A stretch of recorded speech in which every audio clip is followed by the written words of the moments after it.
Dalam video kali ini kita akan bahas market structure dengan lebih dalam lagi, dimana dengan menggunakan market structure dan dengan menggunakan multi time frame yang ada, kita bisa menghasilkan strategi yang oke punya untuk meningkatkan portofolio trading sobat trader semua. Jadi jangan skip video ini dari awal sampai habisnya, karena setiap penjelasannya itu penting buat sobat trader ketahui. Oke, check it out. Oke, kita langsung bahas. Kita lihat dalam tampilan. Kita lihat strategi trading market structure dalam multi time frame ya.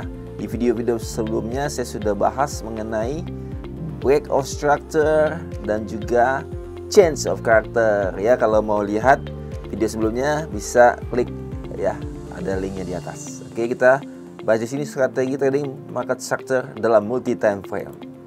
Oke, kita lihat di sini. Ini kondisi misalkan market uptrend ya, market uptrend break of structure ya. Saya review sedikit break of structure. Kita lihat ini cenderung melanjutkan tren. Kalau dia tren naik berarti dia break high sebelumnya ya. Kemudian break high sebelumnya itu namanya break of structure. Nah, kemudian kita lihat change of character, itu pergantian tren ya. Sama dia setelah break of structure itu dia tren naik. Jadi ketika dia perubahan tren atau indikasi perubahan tren ketika dia break low ya sebelumnya, itu change of character. Itu kalau tren naik. Demikian juga sebaliknya kalau tren turun ya, sama. Kalau tren turun tinggal dibalik ya, tinggal dibalik ketika dia break low sebelumnya, itu namanya break of structure. Kemudian kalau change of character ketika setelah dia tren turun dia break high sebelumnya, nah itu change of character. Oke, dari dua pengertian ini kita bisa yang buat suatu strategi trading. Oke, kita lihat misalkan kalau dia sedang trend up ya, uptrend di time frame H4 ya, kita menggunakan H4 M15 sampai ke M1. Oke, di H4 ada break of structure ya, dia break high sebelumnya itu break of structure. Kita lihat di sini di dalam pergerakan H4, time frame H4, di dalamnya itu ada pergerakan tentunya juga M15 ya sesungguhnya. Jadi ada pergerakan dari satu garis H4 itu ada break of structure juga ya, ada high low ya, ada breaknya.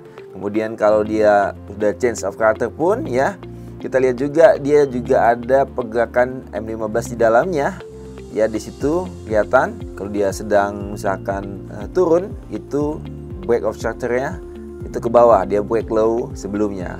Oke, kita lihat di sini. Nah, ketika sudah ada change of character, itu indikasi perubahan tren ya, apalagi kalau dia sudah tidak membuat level high yang baru yang lebih tinggi lagi ya, dia bergerak tertahan di satu level yang tadi support become resistant. Nah, di sini kita lihat ini sudah ada perubahan tren, apalagi sudah dia break of structure lagi ketika dia turun.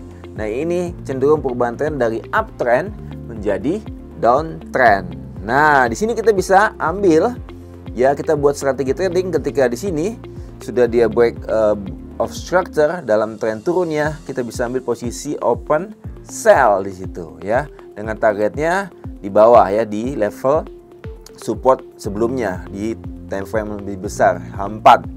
Kita lihat di situ dia turun ya, dia break of structure lagi di time frame yang lebih kecil M15 sampai ke level TP-nya. Oke, cukup jelas ya. Nah, kita lanjutkan. Jadi ini kita bedah lebih dalam lagi. Ya, kita lihat di sini dia lagi uptrend ya, di dalam uptrend dia break of structure ya di H4. Nah, ketika dia pullback atau koreksi, nah kita bisa lihat di situ pergerakan M15-nya ya. Di M15-nya kita lihat pergerakan M15-nya nih, garisnya ada beda ya. Yang H4 itu hitam, yang M15 agak biru keunguan ya. Itu di dalam M15 itu bisa kita lihat di mana dia ada pullback atau koreksi.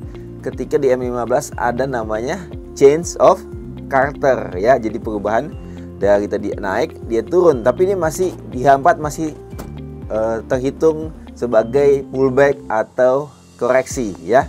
Jadi kita lihat di sini di M15 dia sedang turun ya, dia sedang turun dan kapan dia akan melanjutkan kenaikannya.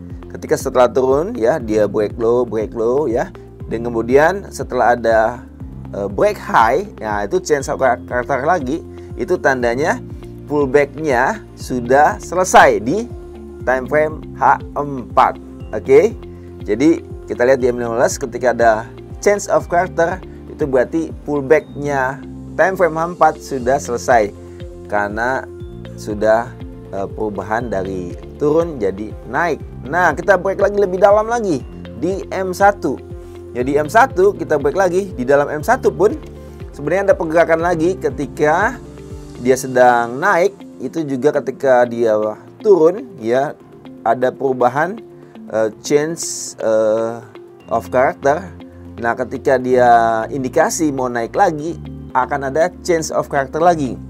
Nah, kita lihat sini di M1 ada change of character lagi. Disinilah tandanya ya, atau indikasinya harga akan kembali naik ya. Jadi setelah pullbacknya selesai di M15, kemudian di M1-nya itu sudah naik dan change of character. Nah, inilah tandanya harga hendak naik. Nah, kalau seperti ini kita bisa ambil ya, strategi trading kita bisa ambil posisi buy ya di sekitar ya level area demand ya, area demand di time frame M1 ya. Kalau seperti ini kita bisa pasang stop loss yang lebih kecil ya. Kita bisa pasang stop lossnya itu di bawah low time frame M1. Jadi kecil ya, kelihatan sini kan kecil. Itu hanya kecil ya pergerakan atau jarak stop lossnya ya. Kita tidak lagi memakai stop loss yang besar ya, misalkan di low-nya M15 atau bahkan di low-nya H4 ya. Itu lebih besar lagi ya. Oke. Kemudian kita bisa targetkan ya untuk TP-nya di level high H4, di mana di situ akan ada breakout structure. Ya, kita bisa buy di sekitar demand, area demand di area M1, kita buy di situ dan kita lihat ya, kita pasang TP di level high-nya di H4, kita pasang buy dan kita dapat menghasilkan profit ya. Jadi profitnya lebih besar. Ini risk to reward-nya ya, risk-nya lebih kecil. Ini risk to reward-nya bisa lebih besar ya, bisa 3 kali lipat daripada risk-nya, atau bahkan 4 kali lipat, 5 kali lipat. Nah, ini strategi yang sesungguhnya bisa meningkatkan portofolio trading Anda. Oke sobat trader, sudah cukup jelas ya. Jadi penggunaan market structure dengan multi time frame-nya kita bisa menghasilkan ya trading plan yang meningkatkan portofolio trading Anda ya, dengan risk yang kecil dan reward yang besar. Oke, kiranya video ini bermanfaat buat sobat trader semua.